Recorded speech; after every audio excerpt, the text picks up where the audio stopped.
পৰি থাকিল দুৰ্যোধন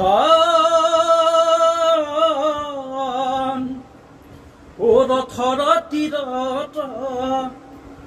শকুনি মাতে গেৰিয়াই ও ভীমে আহি মোৰ উৰু ভাঙি দিলে ভীমে আহি মোৰ উৰু ভাঙি দিলে বিষে প্ৰাণ ফাটি যায় ও বিষে প্ৰাণ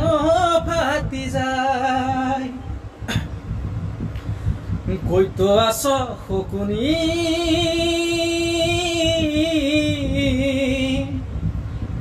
ঐ আহা মোৰ কাষে ঐ উঠিব নোৱাৰো যে মই এই বিষৰ জালে সহায় কৰা মোকে এই বিষৰ জালে সহায় কৰা মোকে বিষে প্ৰাণ ফাটি যায় ও বিষে প্ৰাণ ফাটি যায়